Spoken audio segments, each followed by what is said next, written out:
Okay, so not intimidating at all following that last talk. Let's see how I do on that score. I will admit, though, that this is a talk I have given before, but the last time was about 5 years ago. So some of you may have seen it, but hopefully not too many. And the idea is, and we've all heard this or said this ourselves, that all the defaults in C++ are backwards, but there's nothing we can do about it now. It's just the way it is. Some people have tried, and they failed. So let's have another go. Let's try and fix this. So we all know what we're talking about, but I'm going to explain it anyway.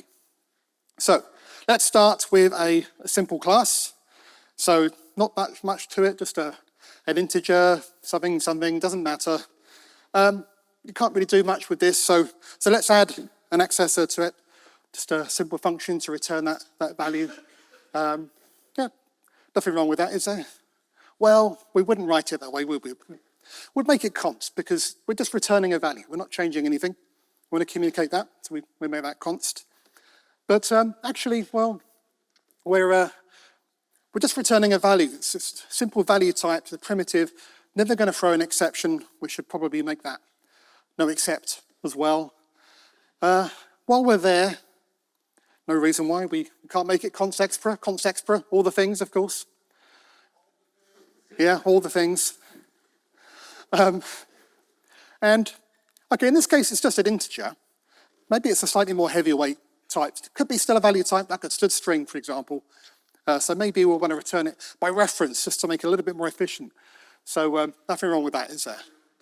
No, of course we wouldn't do that. In fact, that wouldn't even compile. It would have to be a const reference. In fact, this is a reference to a const int. So why do we spell it const int reference? So, of course, we can put the const on the other side. So you can read it backwards, reference to a const int. John Kalb's done a talk on this. This is not that talk, so I'm going to move on. In fact, maybe you can't decide. Do we want to go east const or const west? We could do both. We could put the const on both sides. Maybe that's a step too far. Let's dial that back a bit. You can see where we're going, though. We've ended up with loads of keywords here just to get the sort of the basic defaults that we really want most of the time. We should really be opting out of these things. What we really wanted was just these bits, just a function name and our return type. And in fact, even then, maybe we want to do something slightly different. We could also use a trailing return type, auto, and then put the integer at the end. I actually prefer that style and use it most of the time. I've done another talk about that. This is not that talk either, but let's just assume I've convinced you on that as well. Notice it's got even longer. Now, where are we going with this? Well, let's stack that up against what some other similar languages do. So this is really what we wanted. Let's assume we get all those other things by default in C++. So look at what Swift does. Actually, it looks very similar. We just swap auto out for func. It's got the same number of characters even. Okay, it's capital I on integer, but otherwise looks very, very similar. F#, basically the same. We just drop one letter, fun. So it's a much funner language. Kotlin, similar again. It's just a colon instead of the arrow, but all very similar. JavaScript, actually it's a little bit more verbose in this case, function, but same sort of general idea. The thing that all these have in common is that we're using some keyword to introduce the fact that this is a function. And auto in the C++ case is playing a similar role here. So, and Rust, of course, wins with any two-character function introducer, fn. But we'll keep that in mind. We sort of got off track a little bit. We were talking about defaults. Let's put together a wish list of what we really want here. So we want const by default, no except by default, const expr by default, maybe training return types with a short introducer. So maybe even auto is too long. And let's throw in another one just for good measure. We want it to be consistent with lambda syntax. Another talk there, I don't have time for now. But we'll never get this in C++, will we? Turns out we sort of already have it. And it's hiding there in plain sight. Because that is basically what lambda syntax gives us. You might have to squint a bit for the const expr, but it basically ticks all of those boxes. The trouble is, we can't use lambdas at namespace scope because they don't have names. We can't refer to them by anything, or at class scope. what if we could? What if you could give a function, a lambda, a name? So here's our standard lambda syntax.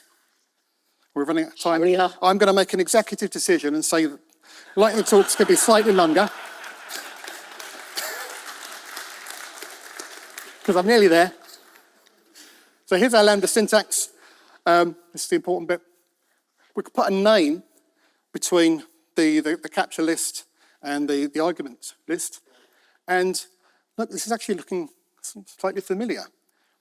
Right? The square brackets become our function introducer, and the rest of it reads the way that we would want. And then we can have this at namespace scope, at class scope, and it would have all of those features that we wanted. And it's not moving on. There we go. We get all those things. And just one more thing, since I'm over time anyway. We've got those empty square brackets. Yeah, great, they're acting as a 2-character function introducer, which is pretty good. But in normal lambdas, they're capturing things. Well, there's not really anything to capture at namespace scope. Is there? Because our functions have access to globals. And that can actually be a problem as well. Maybe that's another default that we should switch. Maybe it should only have access to globals if you explicitly capture them. That includes things like std_cout, if you pronounce it that way. That would mean that by default, with an empty square brackets function, it would be effectively a pure function because it wouldn't have access to anything that can give you side effects.